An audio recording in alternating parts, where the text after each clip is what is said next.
Jamaah Majlis Kajian Tadabbur Ayatil Quranil Karim rahimakumullah. Sebagaimana pada hari Sabtu kita bersama dengan ayat-ayat Qur'aniyah atau ayat-ayat Al-Quranil Karim mentadabburinya dan mengambil petunjuk untuk kita amalkan di dalam kehidupan kita. Semoga Allah Subhanahu wa ta'ala melapangkan dada kita semua, menjernihkan fikiran kita, sehingga kita mendapatkan butiran-butiran mutiara yang berharga dari firman Allah Subhanahu wa ta'ala, begitu juga dari petunjuk Nabi sallallahu alaihi wasallam. Karena kalau kita akan merujuk ucapan sebagaimana yang dikatakan oleh Rasul, inna khairal kalam kalamullah, sesungguhnya sebaik-baik ucapan adalah ucapan Allah Subhanahu wa ta'ala. Wa khairul hadi, dan sebaik-baik hidayah atau petunjuk adalah hadis Rasulullah Muhammad sallallahu alaihi wasallam, yaitu petunjuk Muhammad Rasulullah sallallahu alaihi wasallam. Ya, karena itu ketika kita berhadapan dengan ayat-ayat Al-Quran, mari kita bawa keimanan kita, kita jernihkan fikiran kita, dan kita mohon kepada Allah Subhanahu wa ta'ala agar kita diberikan taufik untuk bisa memahami apa yang terkandung di dalam ayat tersebut. Jamaah rahimakumullah, pada pertemuan kita dalam majlis yang lalu kita telah membicarakan secara umum tentang riya, karena kebetulan kita berhadapan dengan ayat Allah Subhanahu wa ta'ala dalam surah An-Nisa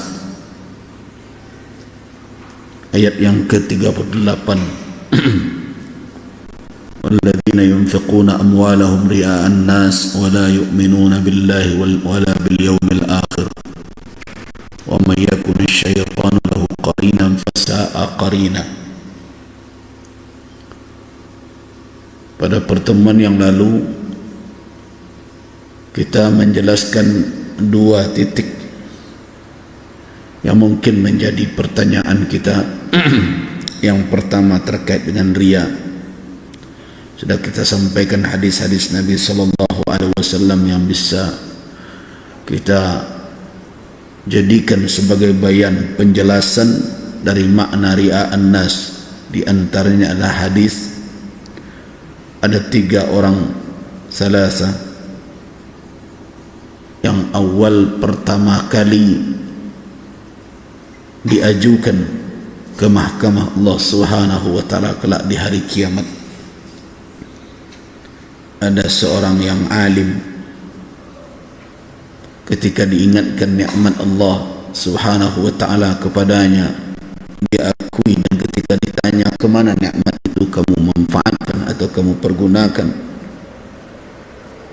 ia menjawab bahwa dia habiskan untuk membaca kitabullah, mentadabburinya, mempelajarinya, dan mengajarkannya kepada orang. Tapi ketika itu pernyataannya itu disanggah dengan tegas bahwa itu adalah kebohongan, kadzabta, engkau dusta. Kenapa?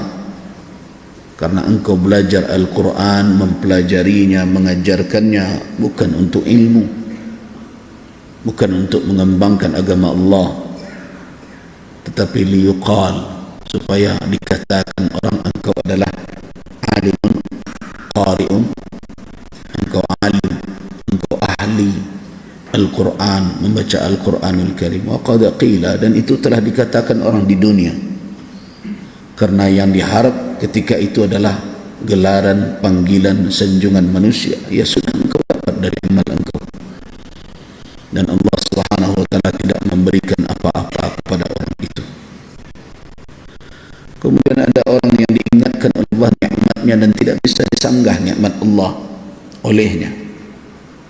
Ketika ditanya kemana dia pergunakan, dia katakan bahwa tubuhnya yang sehat, kehidupan yang diberikan, dia pergunakan untuk berjihad di jalan Allah. Qataltu fi sabilillah, saya berjuang berperang di jalan engkau. Tushhidtu, sampai aku syahid, terbunuh dia di medan juang. Tapi pernyataan itu disanggah.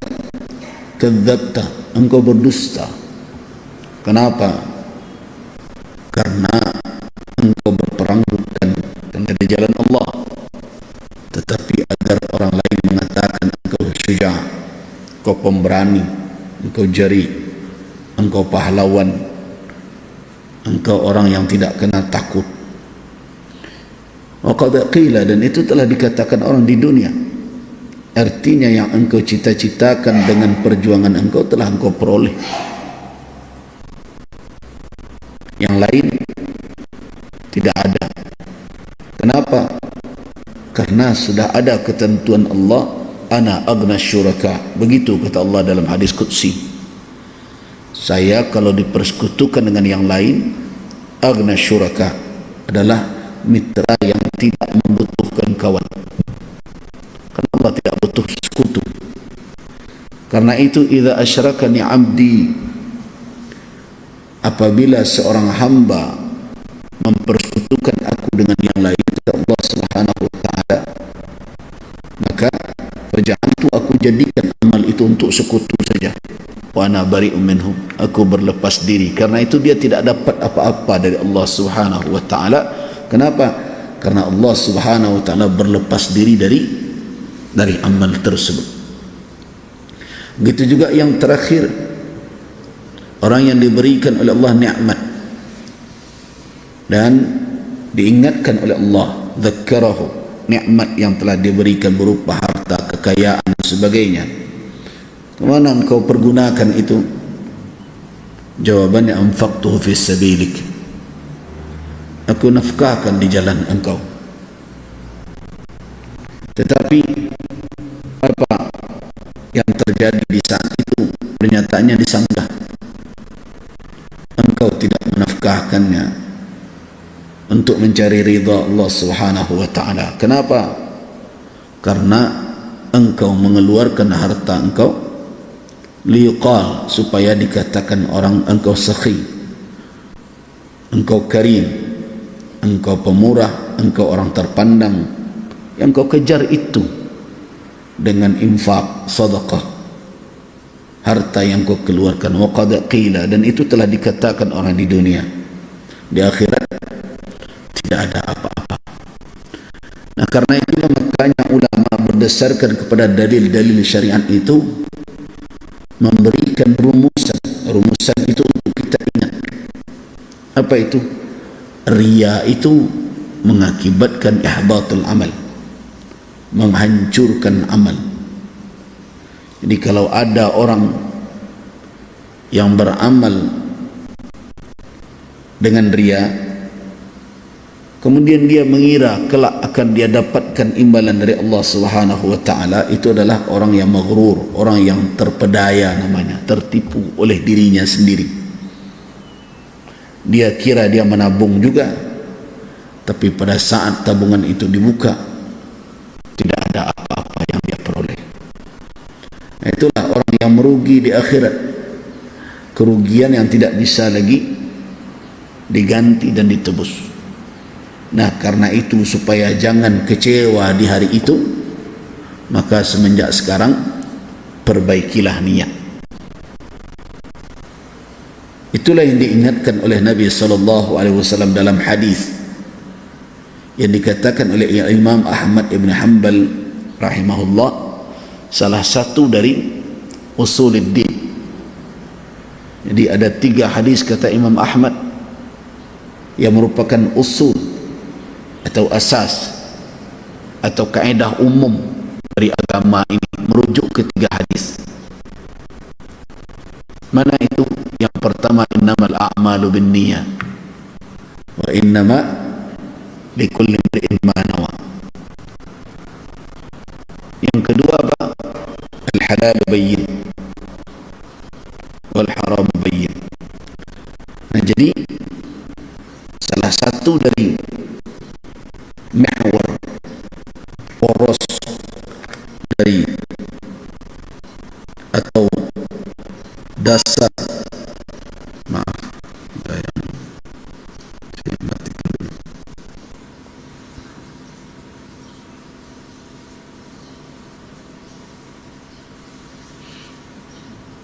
Jadi salah satu dari poros atau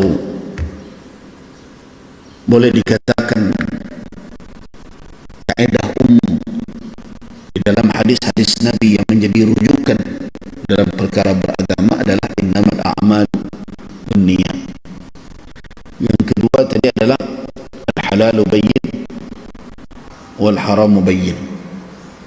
Halal jelas kehalalannya, yang haram itu adalah jelas keharamannya. Wa bainahuma, dan di antara kedua itu ada namanya mustabihat atau mutasyabihat.